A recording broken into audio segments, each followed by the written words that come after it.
Assalamualaikum warahmatullahi wabarakatuh. Halo semuanya, perkenalkan nama saya Irfan dengan NPM 2024-02-007. Pada video kali ini, saya akan membawakan sebuah penjelasan penting dan menarik dari sebuah buku yang sangat relevan dengan zaman sekarang, yaitu Sosiologi Ekonomi, Halal Lifestyle, Ekonomi dan Era Digital, karya Fadilah Qudsiah. Buku ini membahas hubungan erat antara ekonomi dan kehidupan sosial, serta fenomena-fenomena kontemporer seperti gaya hidup halal, ekonomi kreatif, dan tampilan era digital. Semua topik itu bisa hanya menyentuh aspek ekonomi, tapi juga budaya, nilai, dan dinamika masyarakat. Kita akan membahas materi yang pertama, yaitu apa itu sosiologi ekonomi. Sebelum kita masuk pembahasan utama, mari kita pahami dulu apa itu sosiologi ekonomi. Sosiologi ekonomi adalah ilmu yang mempelajari hubungan antara masyarakat dan kegiatan ekonomi. Berbeda dengan ekonomi murni, hanya fokus pada angka grafik dan teori pasar. Sosiologi ekonomi lebih menyoroti bagaimana manusia berinteraksi, bekerja sama, dan membentuk jaringan sosial dalam aktivitas ekonomi. Contoh nyatanya seperti ini, teman-teman. Mengapa seseorang lebih memilih belanja di warung tetangga daripada di supermarket besar? Contoh yang kedua, mengapa budaya gotong royong masih kuat untuk di beberapa daerah dalam aktivitas pertanian? Semua itu dijelaskan melalui pendekatan sosiologi ekonomi yang mempertimbangkan norma, budaya, dan struktur sosial. Kita akan memasuki materi yang selanjutnya, yaitu halal lifestyle. Bagian selanjutnya dalam buku ini membahas halal lifestyle atau gaya hidup halal.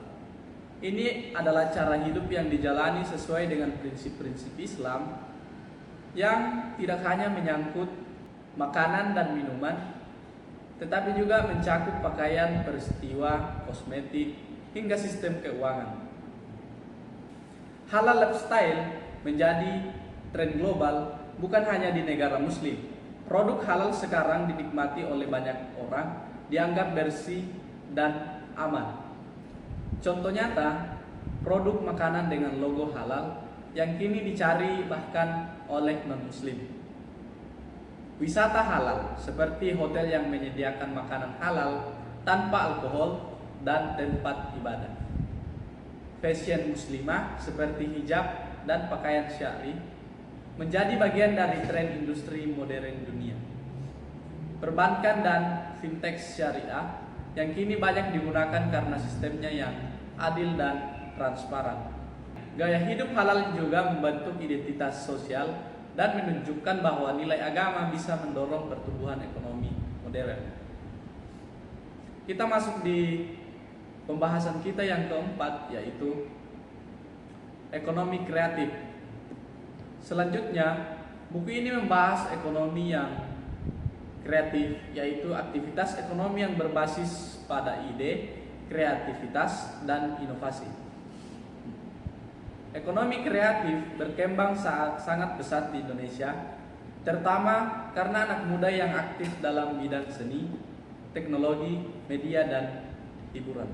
Contoh ekonomi kreatif di Indonesia: film dan serial lokal seperti Gadis Kretek atau NKCTI yang laris di platform streaming, fashion lokal yang menggabungkan kain tradisional dan desain modern, kuliner unik seperti kopi literan, keripik pedas ekstrim, dan makanan kekinian.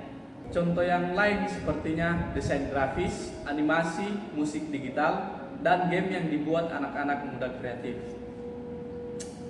Nah, teman-teman sekalian, yang menarik dari sudut pandang sosiologi adalah bagaimana komunitas kreatif ini membentuk ruang sosial baru.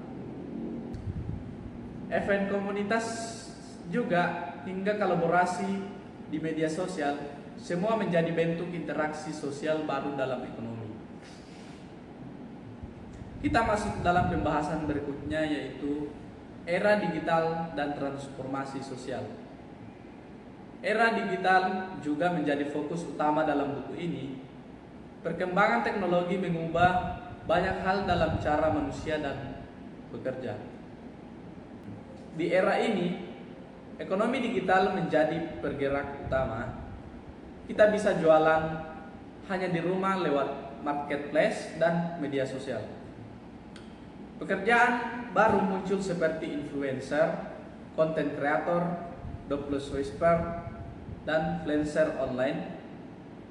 Layanan perbankan dan pinjaman sekarang cukup lewat aplikasi fintech. Tapi penulis buku ini juga mengingatkan tentang sisi lain dari era digital.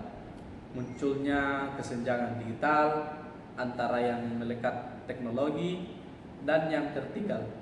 Kecanduan gadget, berkurangnya interaksi sosial tatap muka, penyebaran informasi palsu atau biasa yang kita sebut dengan hoax yang sulit dikontrol. Maka dari itu, penulis menekankan bahwa literasi digital dan etika bermedia sosial sangat penting agar kita tidak hanya jadi pengguna teknologi, tapi juga masyarakat yang cerdas dan bijak.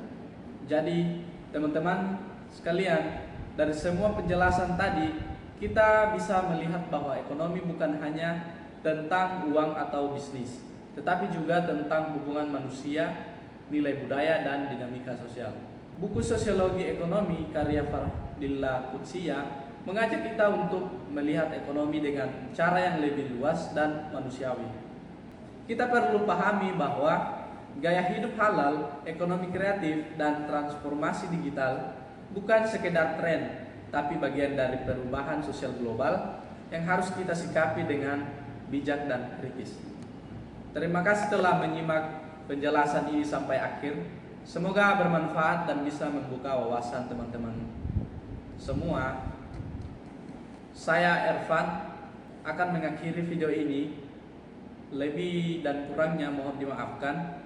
Wassalamualaikum warahmatullahi wabarakatuh.